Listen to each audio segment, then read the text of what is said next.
Yeah, it's okay. And I'll see how these lights work. Okay, everyone. I just had some little notes on. Oh, here we go. So we are so pleased to have local author, which is pretty great to have someone who's not in finance in this town. Here at the Mather Homestead. I'm always hoping.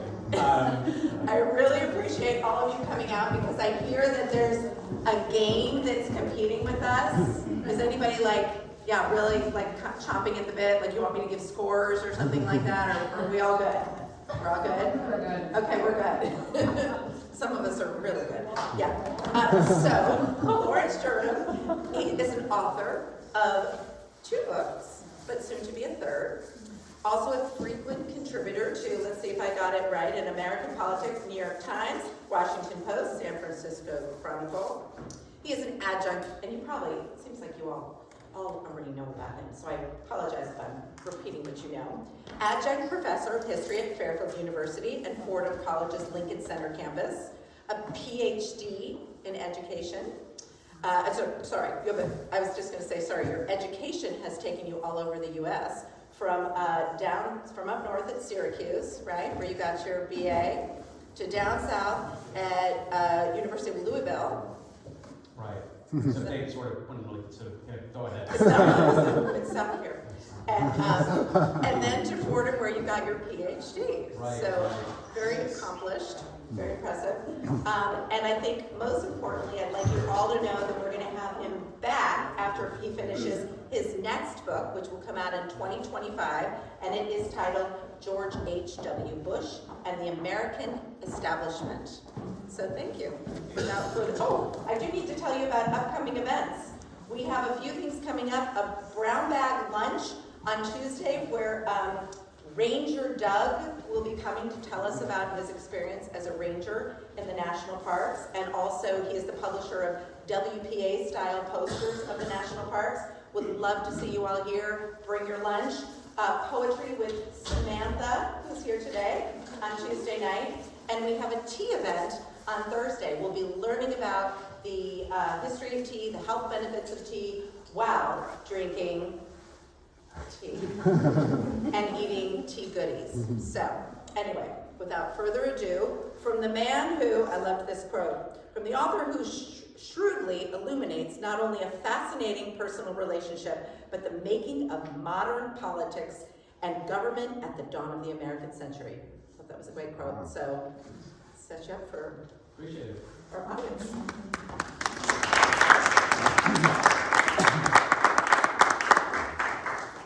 Well, thanks so very much, Heather. I appreciate that lovely introduction. Hi, everybody. It's great to see everyone here. Once again, I am competing with Taylor Swift. That's A-okay with me. It's wonderful to be here at the Mather Homestead, this incredible venue. I've had the opportunity to speak in a lot of lovely venues and chatting about this book, and this is really, really lovely. And, to me, this is really a piece of living history. And I'm sure many of you have gone through the home of Stephen Mather. It's just lovely.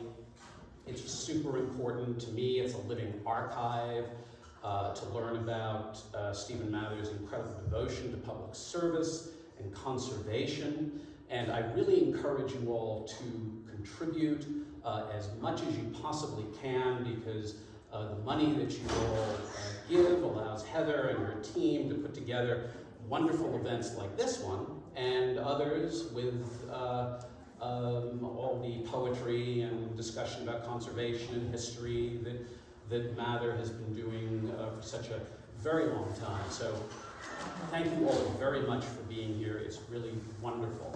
Thank you for saying that. Sure.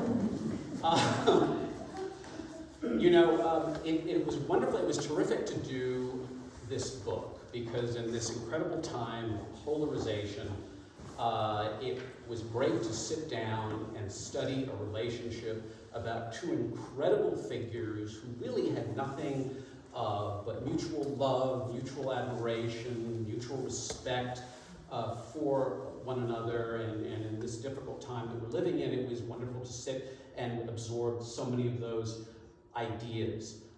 You know, in reading about Theodore Roosevelt, and goodness knows there are so many books about Theodore Roosevelt from Edmund Morris and many others, and yet when you read about Theodore Roosevelt, you don't really realize, or at least I didn't realize until I started studying these 2,500 letters that had been written between Roosevelt and Henry Cabot Lodge from 1884 to 1919, just how close that friendship was and how much Henry Cabot Lodge did to help Theodore Roosevelt arrive at the White House as quickly as he did in just under 18 years.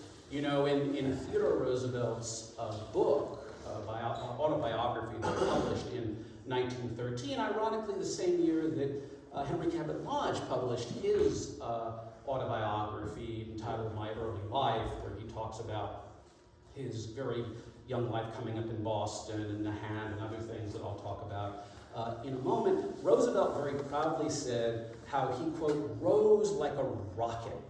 And that, in a sense, is true.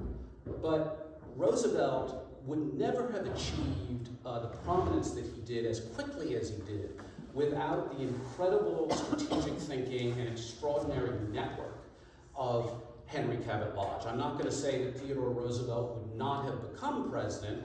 I mean, how could he not, for those of you who know even a little bit about him, a guy who ran back and forth every second he was at Harvard, a guy who devoured 4, 5, 6 eggs a day, read 3 books a day, loved people, had this ebullient spirit, never seemed to tire at any moment during the course of his life, which is perhaps why he only lived till he was about 60 years old. Roosevelt would have undoubtedly become president at some point during his life, but I believe and I argue that he would not have become as president as quickly as he did without the incredible assistance and help of Henry Cabot Lodge. And it's in that spirit that I really want to talk about this book. And since we are in this terrific archive, I thought I'd talk a little bit about the process of how this book came together. So Heather is kind enough to serve as our card flipper this afternoon. And so thank you so very much, Heather, and letter flip.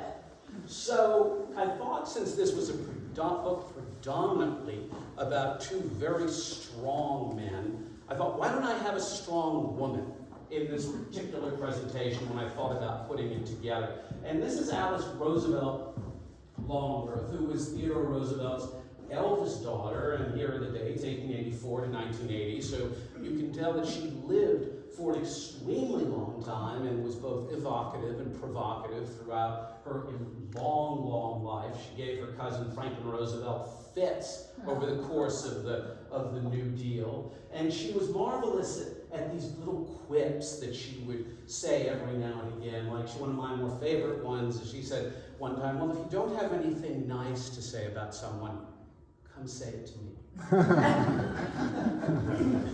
The other comment that she had about her father, which I thought was perfect, was that he wanted to be the corpse at every funeral and the bride at every wedding. And I think that that's particularly true if we look at this kind of relationship, particularly in regards to the correspondence that these 2 men had over the course of 34 years. Next slide. So, as I said, the interesting thing about these 2 men were that both of them were historians. Theodore Roosevelt was kind of an amateur historian, but wrote some terrific books nonetheless, including The Winning of the West. He wrote a marvelous book on naval strategy about the War of 1812. And Henry Cabot Lodge was an actual professor. I didn't use the Rough Rider and the professor just to say some people, are professors because of the great career they've had and they go to teaching. This was an actual professor, and Lodge received a PhD, one of the first PhDs in history from Harvard, as well as attending Harvard undergrad and Harvard Law School. And when the 2 of them were sitting together in the latter part of Roosevelt's life, they started talking about the correspondence that they wrote to one another, and perhaps how that should be preserved. Next slide. So don't try to read this. I once showed this to my mother. She said, "Is this really what you spend all your time doing?" This is a letter from Henry Cabot Lodge to Theodore Roosevelt, written in 1902. Thank God for all of the wonderful people at the various Theodore Roosevelt archives who had transcriptions of these letters, because otherwise it would have made my job virtually impossible. And undoubtedly this is Lodge asking Theodore Roosevelt for something while he was president. Lodge was always asking TR for something during the course of the presidency. Patronage was enormously important, and Lodge was always having to do favors for a variety of constituents. He would often ask Roosevelt if he could do this or that for him. Next one. And this is much clearer, as you can tell. And this is a letter from Roosevelt to Lodge in 1910, talking to him about what life was like during his grand tour of Africa while touring the rest of the world. And it was with this correspondence kind of came to be discussion as Roosevelt moved into the latter stages of his life. The two of them were sitting around. Feel free to flip the next one, Heather, if you like. And essentially, Roosevelt, who, as I said, loved history, thought that if Lodge would annotate all of the letters that the two had exchanged over the course of 34 years, he said to Cabot, perhaps at one point, "Gee, Cabot, just think, if we published all of our correspondence and you annotated it, this would be one of the great books about me ever." And he probably wouldn't have been wrong, because essentially, if Lodge had followed Roosevelt's advice and actually annotated all of those letters without editing any of them, chances are every single scholar who wrote anything about Theodore Roosevelt would have used these books. These books are not Theodore Roosevelt's vision of what he hoped Henry Cabot Lodge would do. Henry Cabot Lodge, thinking about it after Roosevelt passed away, concluded, after reading the letters over and over again, that he could not possibly annotate letters and let the public see them where Roosevelt referred to former President Benjamin Harrison as a short little toad. It wasn't dignified from Henry Cabot Lodge's perspective that his closest friend and one of the great presidents could possibly do anything that was undignified, particularly in regards for history. So Lodge decided he would take matters into his own hands, along with the permission of Roosevelt's widow, Edith. Lodge decided that he would edit these letters, and he very much did that. He sliced paragraphs out of them, he changed dates, he changed words. In other words, ladies and gentlemen, if you choose to look at these collection, and they're online and available in a lot of different libraries, they're completely useless and unreliable. And it's definitely something that I believe was a disservice not only to Theodore Roosevelt, but a disservice to Henry Cabot Lodge, because Henry Cabot Lodge was a historian after all, and should try to have been transparent as much as possible with the work that was done. But in reflecting on this, you think about Henry Cabot Lodge, and why should we be surprised that a very careful, very circumspect, very wary politician would ever want to be completely transparent, except maybe in this next page. Oh, I did, sorry. Was that it? Back up. I think I'm going.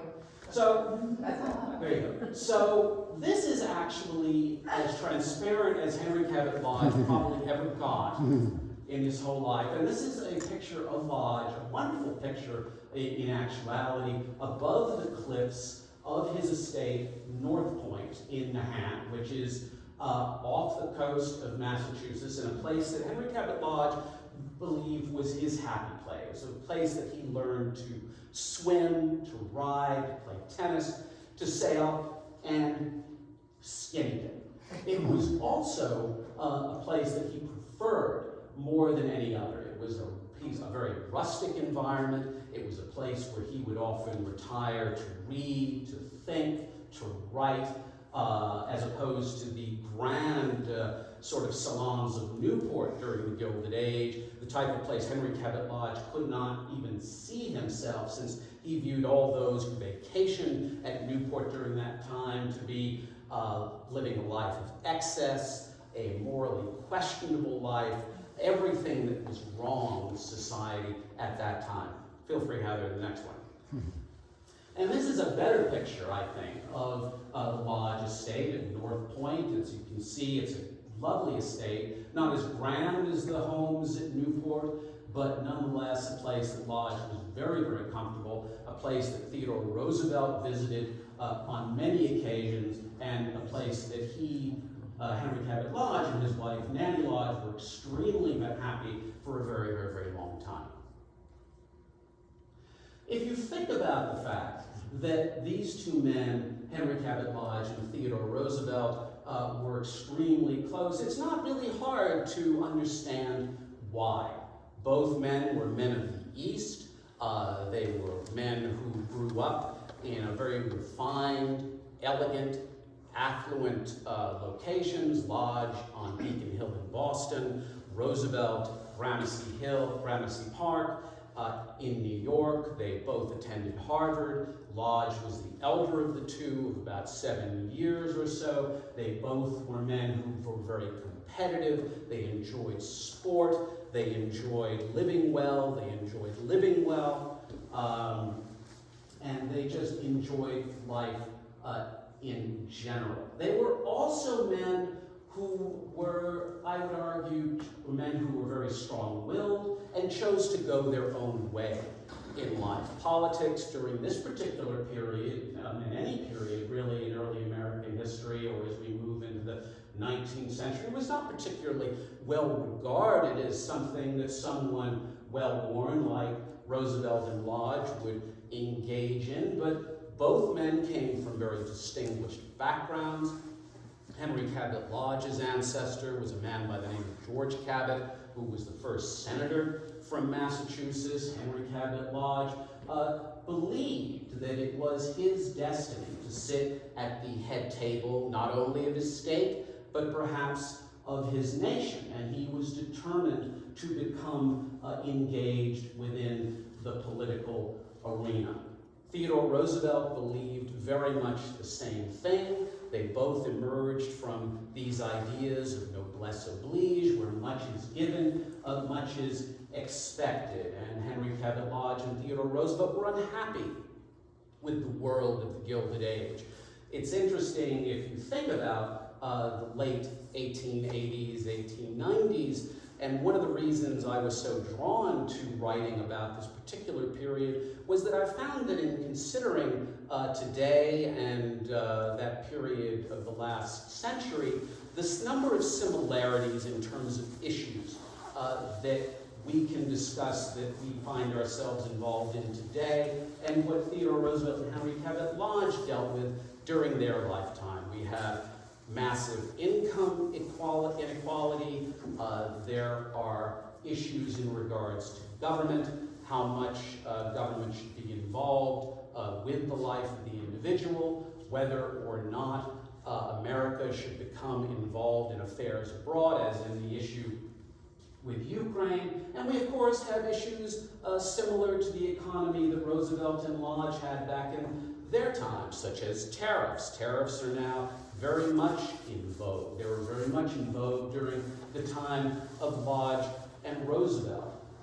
These were men, granted, who could have sat back, who could have been complacent, very happy with their way in the world. They certainly had enough money. They didn't need to work particularly diligently, but both men wanted to do something that stood the test of time. They wanted to give back to their country. They believed that they were destined to fulfill great things, and they simply did not want to lie back and watch the world go by as so many of their generation did. We can look at these two men, look at them riding, Lodge there on his gray horse, Toronto, which is a horse that Theodore Roosevelt rode on many occasions. These men may look soft.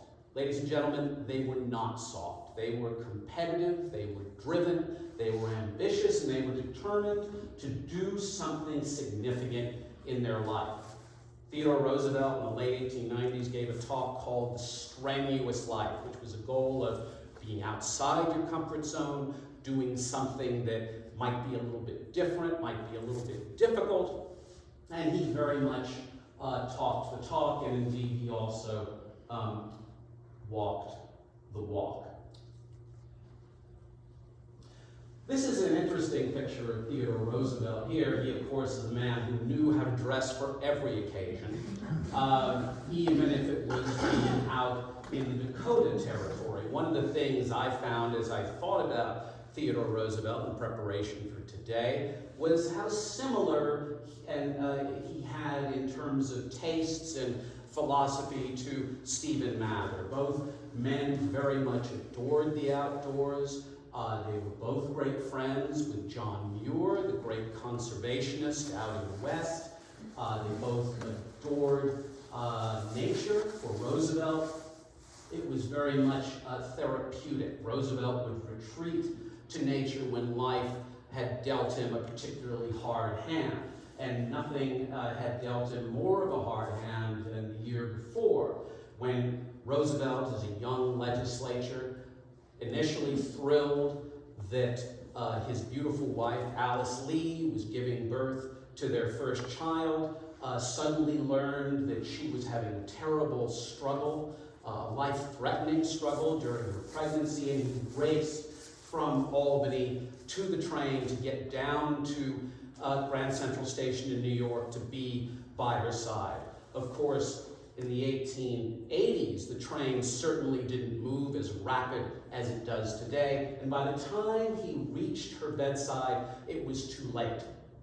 Alice Roosevelt had passed away, and not only that, Theodore Roosevelt's mother had died as well, almost at the same moment.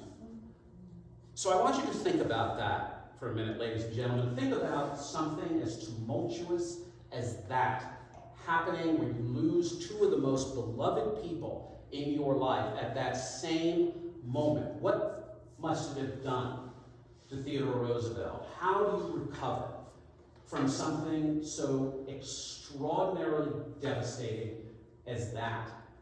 And as Theodore Roosevelt was trying to figure out how to recover, and as he was preparing to sell his townhouse that he and Alice Lee were preparing to have a life in, he gets a letter from a gentleman by the name of Henry Cabot Lodge, who was 7 years ahead of him at Harvard. The two didn't know one another terribly well. They were both members of the Porcellian Club. Lodge briefly taught colonial history at Harvard. He was not a particularly sought-after professor. From one particular anecdote, when he started teaching, he had about 17 students in his class, which dropped to about 3 after the first couple of sessions. There really was no student evaluations at that particular time. But Roosevelt received a letter from Henry Cabot Lodge, as I said earlier, and Lodge was lamenting the problems of the Republican Party. There was a convention coming up, the convention of 1884. Both Lodge and Roosevelt had been selected as delegates to this convention in Chicago. The question was, who should the party nominate? There was a gentleman by the name of James G. Blaine. Heather, next slide. And here is Senator Blaine, Secretary of State James Blaine, one of the most dynamic men of the Gilded Age, an accomplished orator, really an accomplished legislator, except for the fact that Blaine was tarred by a massive railroad scandal called the Credit Mobiliar scandal, something that really hit quite a number of Republican legislatures during this particular period, and there were a lot of people, including Henry Cabot Lodge and Theodore Roosevelt, who did not want this man nominated by the Republican Party in 1884. Lodge and Roosevelt during this time still believed in the idea that integrity, honesty, something called disinterestedness or nonpartisanship should be what a president should try to be. There's certain standards of decorum, certain standards of behavior that were critical, and neither Roosevelt nor Lodge believed that Blaine possessed those qualities. Next slide. This is an example of what that convention actually was like in 1884. It was a crazy time. The crowds were, to say the least, unruly. They enjoyed the speech making. Roosevelt and Lodge tried to prevent James Blaine from being selected. They were unable to do that, and since both men wanted to run for office in the future, Lodge indeed was running for Congress that very year from his district in Massachusetts, decided to go along and support James Blaine, to the discouragement and enragement of many of his good friends on Beacon Hill.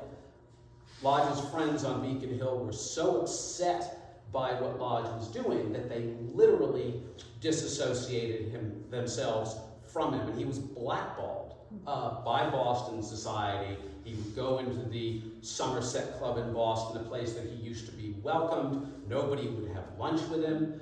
The lodges no longer received invitations that used to be numerous to come and have dinner on Beacon Hill. Henry Cabot Lodge never forgot these slights. He had a very long memory and a very bad temper. Next slide. Sorry.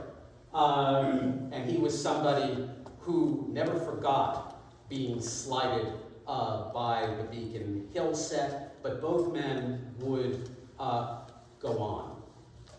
I thought I would talk a little bit about the two women that Lodge and Roosevelt were married to. I don't want to kind of give too much away, because I do hope that those of you who have not read the book will do so. This lovely picture here is of Henry Cabot Lodge's wife, Nanny Lodge.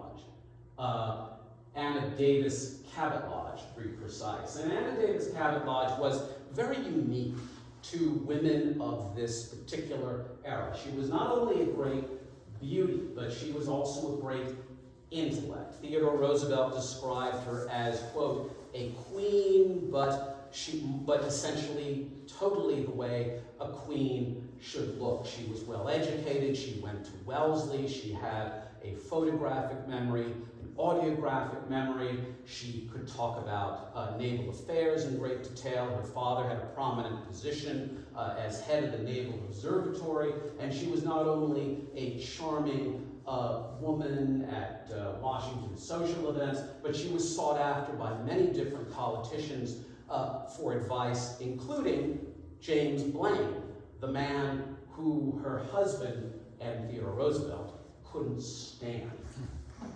This is Edith Roosevelt in a portrait known in the era as the Goddess portrait, because it was something, a common portrait that was taken during this period, and it was Theodore Roosevelt's favorite portrait when he was traveling around the world, indeed after his presidency in 1910. Both of these women played enormously important roles in their husbands' careers. Nanny Lodge was the first and last person to read absolutely everything her husband wrote. Every book, every article, every speech. In fact, Lodge gave a small speech at an event at one point that Nanny Lodge thought was completely inappropriate. Lodge ripped it up and wrote it again. She said, it's terrible. He ripped it up, he wrote it again. She said it was terrible, he ripped it up and he wrote it again. And finally, on the third time, she thought it was fine to be delivered. But she was enormously important in being consulted during the course of his career. Edith, very much the same. Edith was one of the few people who could contain Theodore Roosevelt, this man of incredible energy and temperament and ego, and she was always able to calm him down, except on those rare occasions, and unfortunately there were too many of those, where he didn't listen to anybody. Next slide. Here's another photograph of Nanny Lodge, my favorite person to write about in the book. It's sad that there are really no great pictures of her. John Singer Sargent, great portrait painter, wanted to paint Nanny's portrait. She refused to have him do it for whatever reason. I think she was a very, very shy woman, and it was just not something that she particularly liked. This is a couple of members of the Lodge family. This is Bessie Lodge, who would be the wife of George Lodge, who was Henry Cabot Lodge and Nanny Lodge's son. She was a great beauty, as you can clearly see. Her mother was one of the grand dames of Washington, and the apparent mistress of Chester A. Arthur at one point. Her husband, conveniently, Mrs. Davis's husband, got a nice job in the Arthur State Department, and of course, when it came down to it, most people in the know really didn't question why. They kind of knew why that might have come about. So the thing about that's so important, I think, and the argument that I wanted to make here, is that Henry Cabot Lodge was responsible in helping Theodore Roosevelt obtain every single job that Roosevelt was able to obtain in public life. After the disaster of the 1884 campaign, Roosevelt retreated to Dakota, uncertain if his life in politics was going to continue. In what is so wonderful about this friendship, and I think what you perhaps all know about friendship, is that friendship can do a lot in turning one's life around when things are not going well. And they were not going well for Theodore Roosevelt or Henry Cabot Lodge. And during this period, both men wrote to one another, constantly bucking up one another, constantly telling each other, "You'll be back, don't give up, keep going, keep pushing." Henry Cabot Lodge found job after job after job for Theodore Roosevelt, from Civil Service Commissioner to Police Commissioner of New York to Secretary of the Navy. Eventually, Roosevelt would run and win as Governor of New York. Lodge was completely obsessed with Roosevelt taking the job as Vice President. It was a job that neither he nor Mrs. Roosevelt wanted. Eventually, of course, Roosevelt takes the job as Vice President, believing that his career essentially is over, that he's in this beautiful gilded cage where William McKinley and McKinley's colleagues want him to be, so he can't cause any trouble, and he laments this to Lodge, saying, "How could you possibly have done this to me? There's nowhere for me to go." And Henry Cabot Lodge very surprisingly or ironically says at one point, "Well, you don't know what can happen in 4 years' time." And Lodge was so prescient in regards to that, because of course McKinley gets assassinated barely a year into his presidency, and Roosevelt is now at the top of the pyramid. This is a picture of White House in 1902, where Theodore Roosevelt would have been living during his presidency. And the interesting thing is, during the Roosevelt presidency, it's not only a great change for the country, it's also a great change for Henry Cabot Lodge, because during the initial portion of their relationship, Roosevelt was desperate for Lodge's counsel. He wrote Lodge 2-3 letters a day, asking Lodge for help in getting a job here, help with a book that he was writing there, asking for a connection to somebody who might help him with something else. And then Roosevelt becomes president, and there is what I call the changing of the guard. Roosevelt is very grateful that Lodge helped him become president. Lodge is thrilled that Roosevelt is president, but now Roosevelt begins to chart his own course. And at one point, there is a conversation that occurs between Theodore Roosevelt and a particular journalist, because everybody knew when Roosevelt came into the White House how close he was with Henry Cabot Lodge, who was in the Senate by this time, had been in the Senate since around 1893. And this journalist says, well, President Roosevelt, we're all very happy that you're here, but we're wondering, how are you going to navigate this very complex relationship with Senator Lodge? How are you going to be able to not give him what everybody believes, which is the carte blanche to the White House? And Roosevelt gives this journalist a very steely look, and he said, no, you don't understand. That's not how it works. Lodge does not run me. I run him. And that was a really telling quote, in my opinion, because for a long time, the relationship between TR and HCL had been sort of what people had been calling the firm of Lodge and Roosevelt, where Roosevelt was viewed as the junior partner, where Lodge was considered this kind of Svengali to Roosevelt, that he was essentially the power behind the throne, that he was responsible for all of the success that Roosevelt had achieved. And while certainly some of that can be true, it certainly wasn't so. And so Theodore Roosevelt was determined now to, of course, remain great friends with Henry Cabot Lodge, because they were great friends. They had a ball together. They would go riding in Rock Creek Park. They'd have dinners together at the White House. Roosevelt and Lodge would talk about foreign policy, the Russo-Japanese War, and other things. But when it came to issues of domestic consequence, like the economy and other matters in terms of legislation, Roosevelt, who was never comfortable within the confines of the Republican Party as it existed in terms of this pro-business entity, he was much more of a progressive, much more about reform than Henry Cabot Lodge was, and Lodge was very much a conservative, who believed in slow change, but a conservative nonetheless. And Roosevelt began looking at other people, at other individuals for solutions to problems of policy.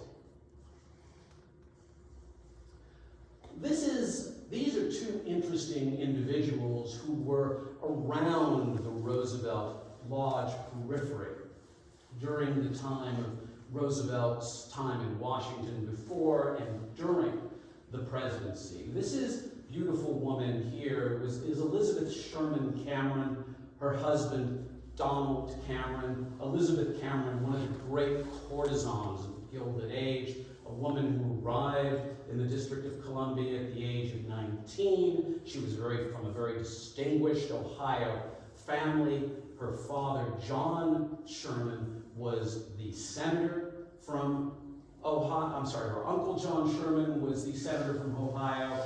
Who do you think her other uncle was? For those of you who are historical aficionados, if I say the name Sherman, who do we think about? Yeah. Tecumseh. Exactly. Yeah, William Tecumseh Sherman, the great general. Both men were determined, along with Elizabeth's parents, that she marry well, and not only marry somebody of means, but someone of great political power. And she chose Donald Cameron, who was the senator from Pennsylvania, very much a man of power, but also a man of wealth. He was the son of a steel magnate, and it was a nice relationship for Elizabeth, even though Senator Cameron was a rather argumentative alcoholic. But when she described the marriage to her mother, who inquired about how it was going, she said, "It's all right because he only comes when I call him." And that was okay for her. But over time, she becomes estranged from Donald Cameron and takes up with a gentleman in the next slide. John Hay. And John Hay was completely opposite Donald Cameron. He was, of course, the man who had been one of Abraham Lincoln's secretaries. He was a great raconteur. He was very attractive, distinguished man. He was married to a woman who was very wealthy, who he wasn't particularly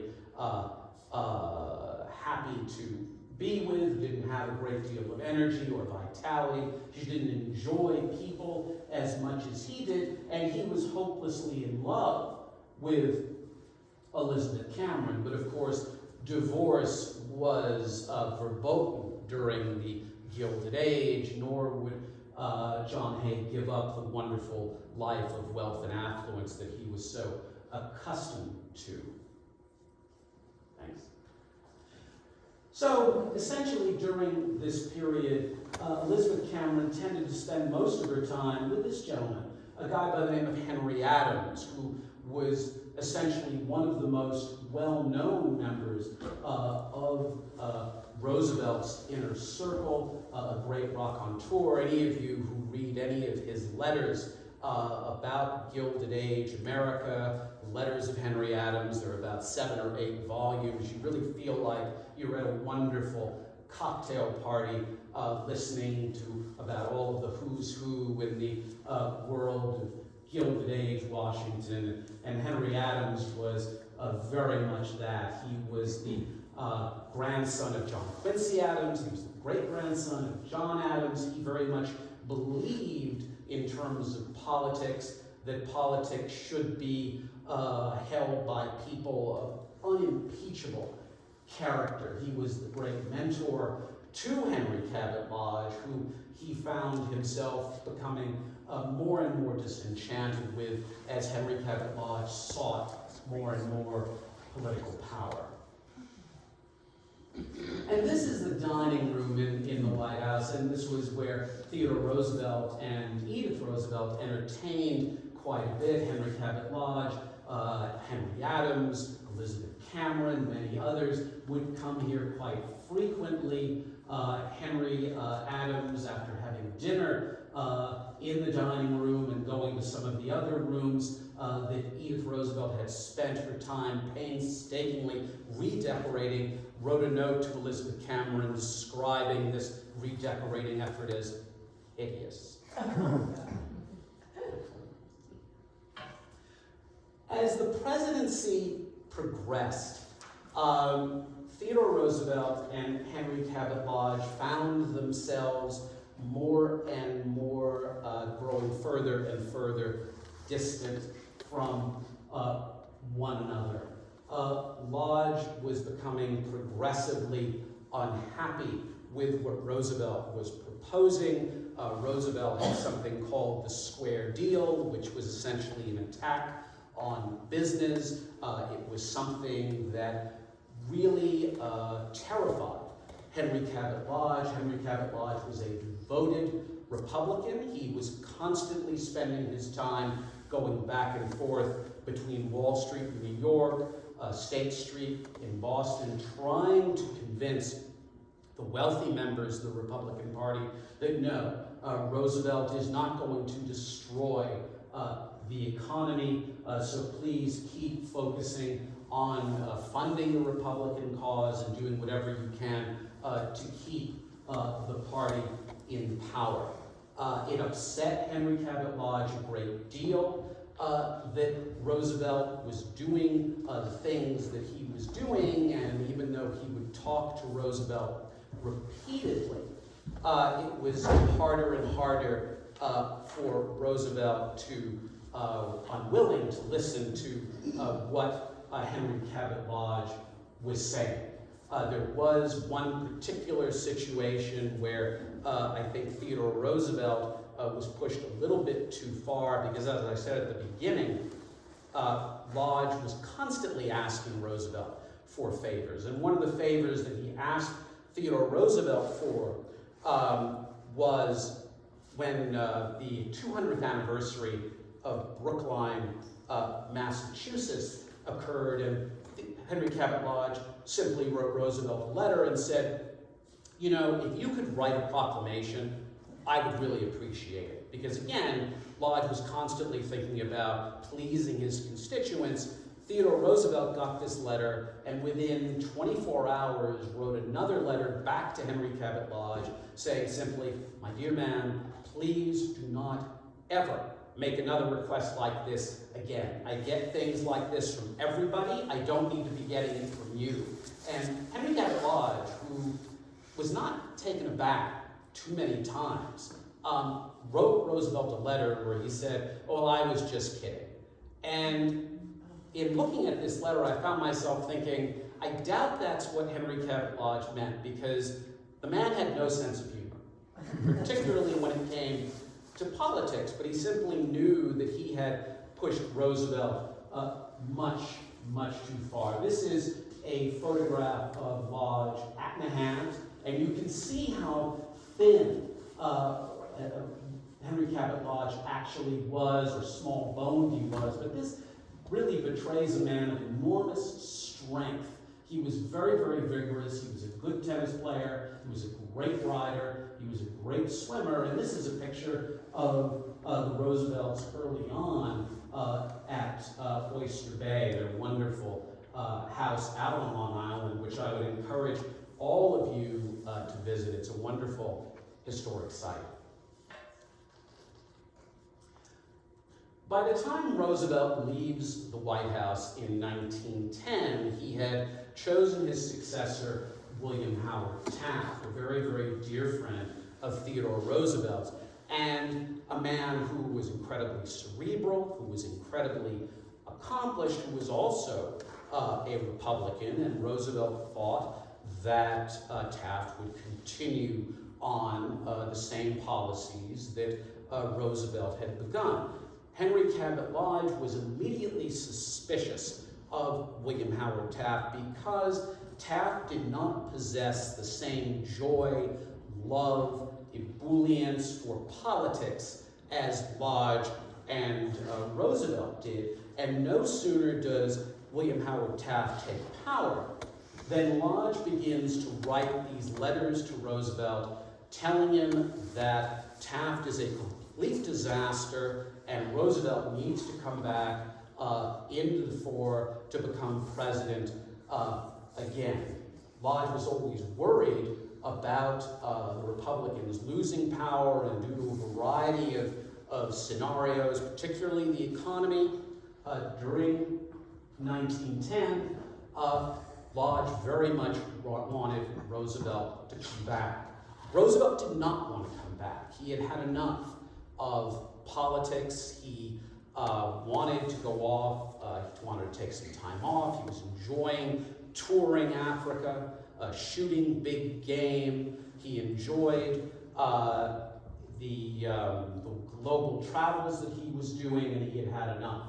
But Lodge was marvelous at whispering in Roosevelt's ear, being very much that Svengali. And eventually Roosevelt comes back, and he engages William Howard Taft in a primary for the presidency of 1912. This 1912 campaign really causes tremendous tensions between Theodore Roosevelt and Henry Cabot Lodge. They begin to argue about policy. Roosevelt starts proposing ideas like the direct election of senators, eminent domain, where the government should be entitled to take away anybody's property whenever they felt like it, that judges could be removed by the people if they didn't like a particular situation. All of these things were completely contrary to Henry Cabot Lodge's point of view. Lodge, as I said earlier, was a hardcore conservative. He believed in the Constitution as written, and all of these ideas were completely contrary to Lodge. The two men had a terrible falling out about it, and there's a lot about that in the book that I won't go into, but needless to say, they do come back together after Roosevelt is shot as he's campaigning for the presidency on the Bull Moose ticket. Lodge writes him two very passionate telegrams. The two men come back together. not only after Roosevelt appreciated the kindness that Lodge had expressed, but because of the two men's mutual hatred of Woodrow Wilson, and they begin to battle Wilson and his League of Nations as World War I begins and continues. The two men remain close friends, but Roosevelt, as I said earlier, because of all of the energy that he had expounded throughout his life, the trip down the River of Doubt, the countless falls off of horses, the moment he was thrown through the window of a railway car while touring Massachusetts, all of this took his toll, and Roosevelt passes away in 1919. And as you can, this is a moment of Henry Cabot Lodge walking away following the funeral service of his close friend. Lodge lived on until 1924, but his life really very much was never the same. It's fitting, I think, that both these men's portraits are close to one another in the National Portrait Gallery of Art, because these two men shared so much love, so much affinity for one another. One of the lessons that I would take away from this book, and I did take away from the book, is despite the fact that they did have a terrible falling out politically, the two men came back together because both knew, and they both literally said to one another, that their friendship was too important to allow politics to spoil it.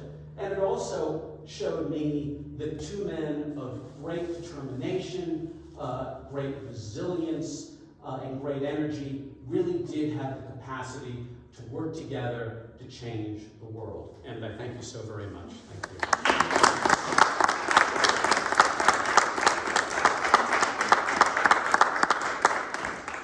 The sun has gone down while we've been here, so that's oh, but that's a lot. I'm sure you all have some questions, and we would love to hear them. I mean, what made you choose Henry Cabot Lodge? I mean, Roosevelt was such a good friend of Taft's, and you know, a lot of other politicians. I'm just curious where that came about, or that because of discovering the letters. Well, also because you know, it's funny because I was reading, as I said earlier, I was reading the Edmund Morris book, and in the back of the Edmund Morris book, he very kindly wrote this very detailed kind of appendices about where various sources he came from. And one of the sources he wrote about was a book that had been written in the 1940s that had argued that Henry Cabot Lodge had played a really significant role in making Roosevelt president. And I thought, wow, that's a really interesting argument. And I thought I would start to explore it. And that's how this book really came about. How would you say that, Lodge's, decision to, I mean, he kind of promoted Roosevelt this entire, majority of his life. How would you say that his, do you think the amount of success that he wanted for himself versus what he wanted for Roosevelt? Say it again to me. So, Lodge was only a senator, right? Yeah. Did he not want a presidency? How he continued to promote Roosevelt over Well, himself? yeah, no, it's funny because at one point in the 1916 campaign, where Roosevelt again was thinking about running for president, but he had kind of said a few things that kind of really eliminated that idea. And as this sort of display of friendship, he offered up Lodge's name to the progressive wing of the Republican Party. And Lodge wrote a note saying, I'm very glad that didn't work out because there are certain qualities that I possess that really would not have made me a very good president, mainly because Lodge really hated people. He really didn't like the general public. Really, he just couldn't stand them. Yeah.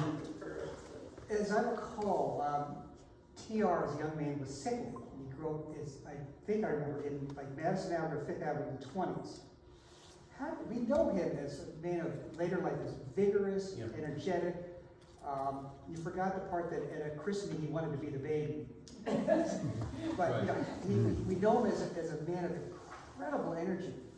How did he change in life? What changed him from that early childhood to the man that we know historically? Well, his father had an enormous impact on him. Theodore Roosevelt adored his father, and his father always said to TR when he was young to get action, meaning always be active, always be competitive, always drive yourself. And that's what Roosevelt did as a young man. He built up his body so he wouldn't physically be as frail as he was. Sadly or ironically, it was one of the reasons I would argue that he died so young, because once he never lost that idea of get action, to always be busy, always be moving, always be doing things that were beyond one's comfort zone. So it was a blessing and a curse, I think, that his father sort of told him to always push ahead, never stop, never slow down. So how were the actual letters kept? So when you had 25,000 letters going back and 2,500. forth, Thank God. Are they keeping a box of letters next to their bed that say these are the Henry Cabot, or are they in giant 5 houses in everything that? Yeah, they're actually on microfilm, and because they're so incredibly delicate, and that is one of the reasons I was very lucky, because I wrote this book during COVID, and the Massachusetts Historical Society, where I did the research and where these letters were housed, was closed. But fortunately, thanks to the great folks at the Darien Library, they were able to get a duplicate copy of these letters for me, and I was able to go down to the library every morning and just work on them and read them. So fortunately, donate them then to the historical? Lodge donated all of the papers. Yeah, there is an enormous collection of Lodge papers, which is essentially all of the letters, or a lot of the letters that Lodge wrote during his lifetime. There is a collection set aside of the actual letters between TR and Lodge. These guys, a lot of them fortunately kept everything. So I was very lucky to get a hold of them. There was someone else who had their... So, the original source letters were Lodge's.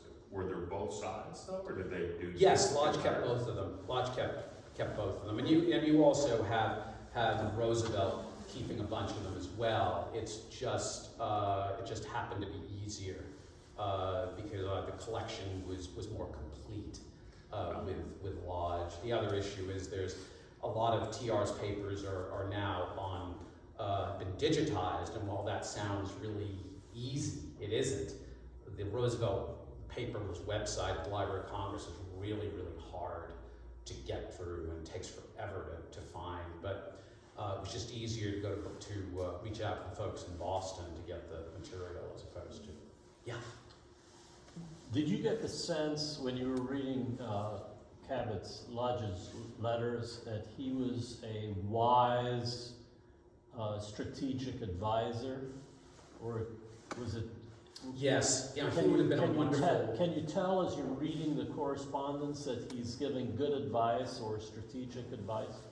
Yeah, I mean, based on TR, who was so emotional and often flew off the hammer, and was very, and Lodge could be very inspirational. I mean, there were moments during Roosevelt's governorship where he was very frustrated with the political bosses in New York, and they wouldn't let him do anything, and they weren't allowing him to run for a second term. And Lodge wrote Roosevelt a letter because Roosevelt had said, "Oh, I'm just going to go out there and start hammering the Republican Party and hammering the boss of the New York Republican Party." And Lodge said, "Don't do it.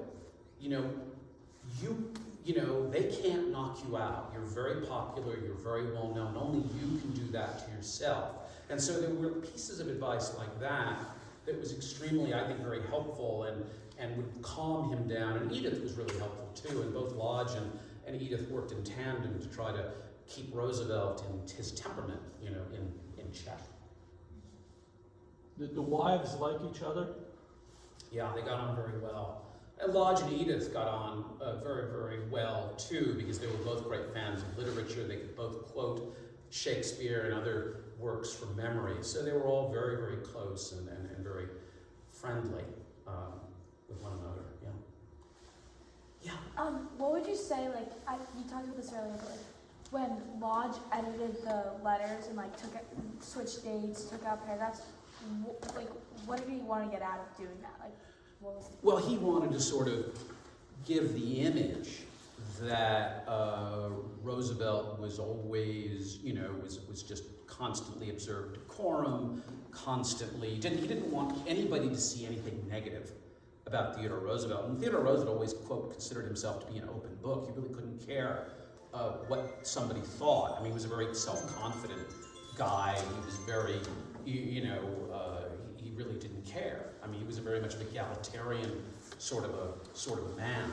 I mean, based on the fact that he appointed more African Americans to office during his presidency than anyone had up until that time. So he very much was, very, very open to the idea of just being who he was. Yeah. Because you said that was a good question.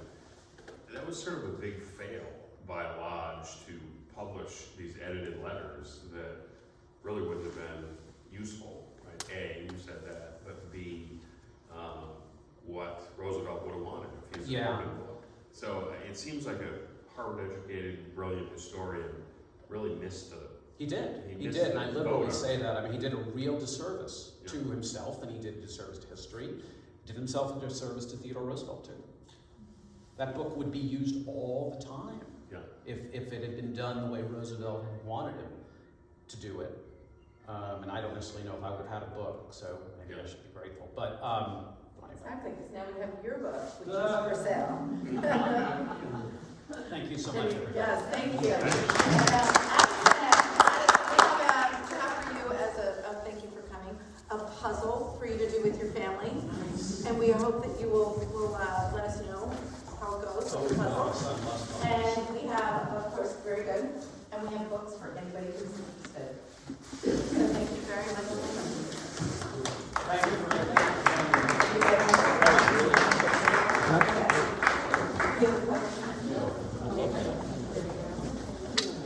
Good question. Good questions. I know, I love it. Yeah. Thanks for coming. No, this is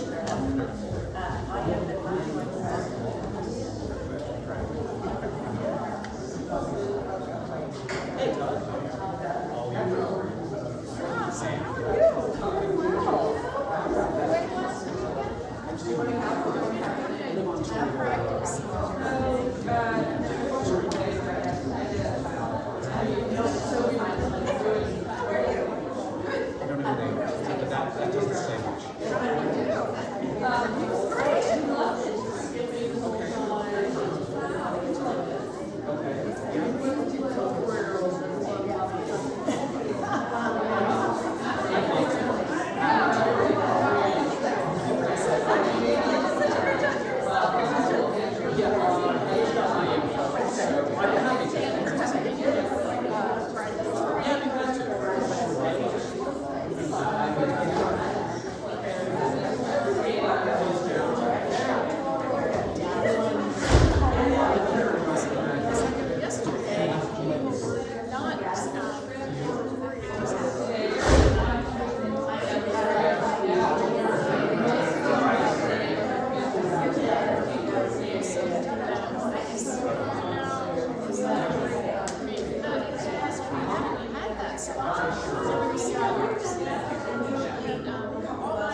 So great, and so I haven't really quite got, I put it on the calendar, but my plan is to get the executive director to just spend a little bit of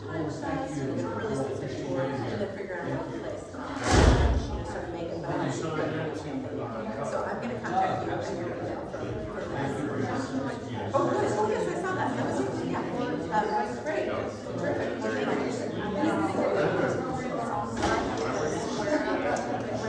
So, I'm going to check with you about the date before I'll get on that now. Great.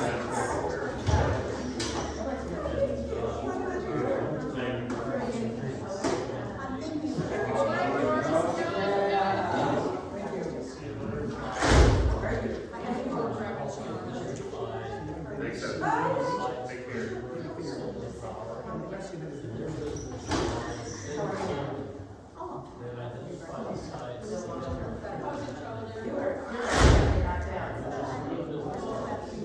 Was that?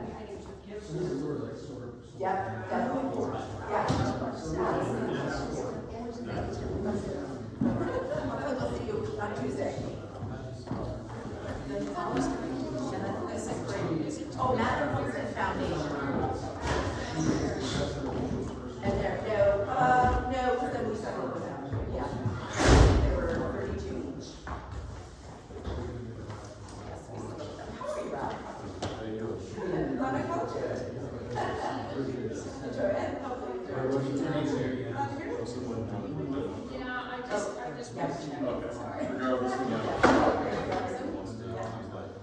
Yes, so I'll better get working on that. So I can yes, it would be great to bring your group and you guys can carpool and then hopefully I'll make it a little more interesting than if you guys just went on your own. Yeah. That would be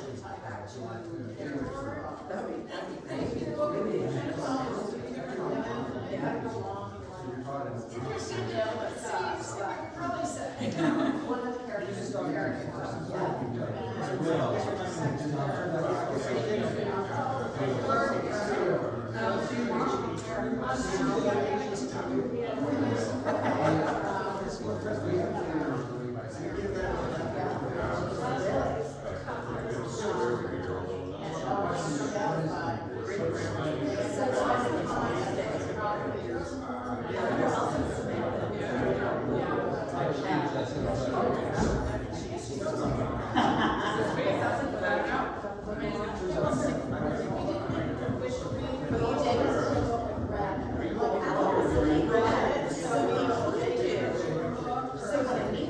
how about I make it also and Samantha is such a great moderator of our clubs.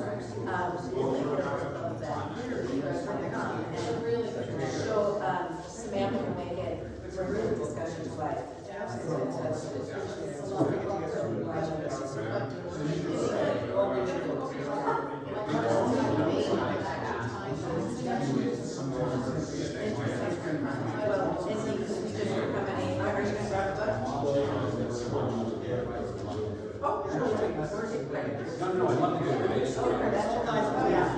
You take IOUs for you.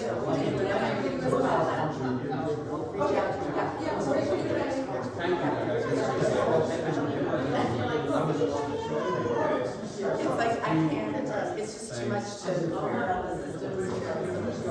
Yeah, we're the trust system here. Thank you. So that's it. And let's go.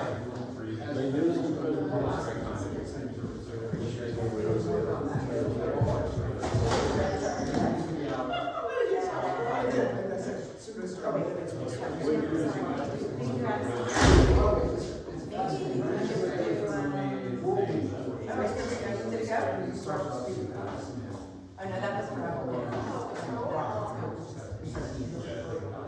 I'm going to say maybe 18. I'm going to say 18. And then you go.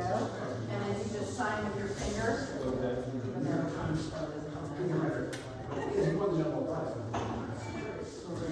As long as it's possible. My honestly is put all the butter. And he loves nature, and it's just perfect. So That is absolutely perfect. Continue. so my signing.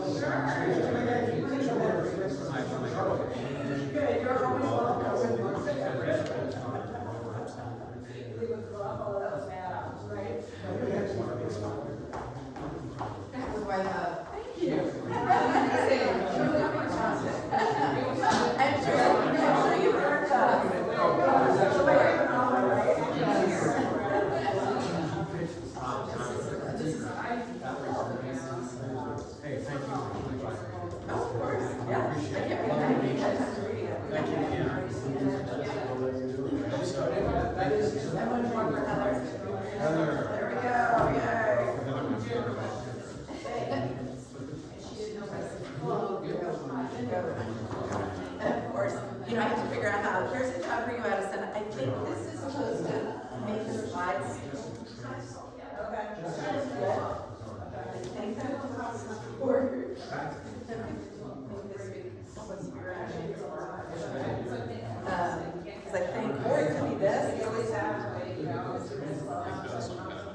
Just place your lunch order, we'll get you lunch. Oh.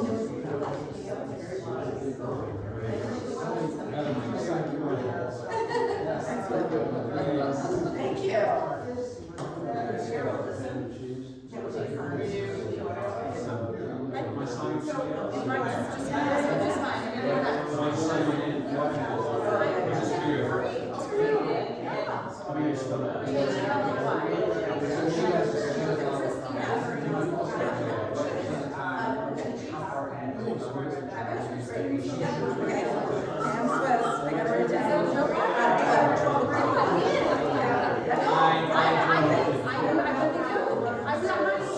I appreciate it. I'm teaching a middle age class, and they're all young,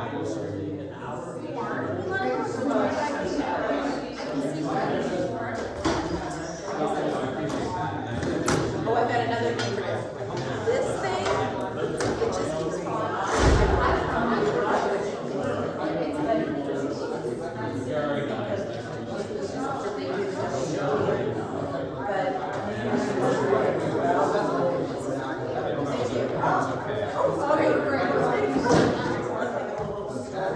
Oh, I wanted to ask a question, I forgot. How did the waste to do that thing? We're working on that, how do we do that? That's fine.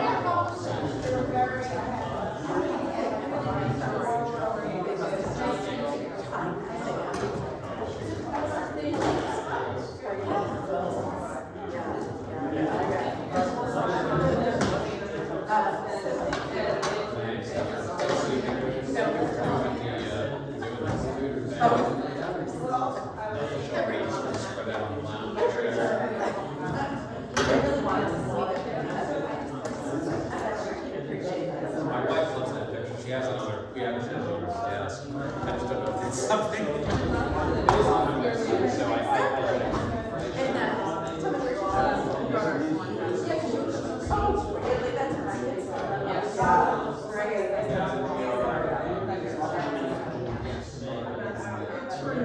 Yes.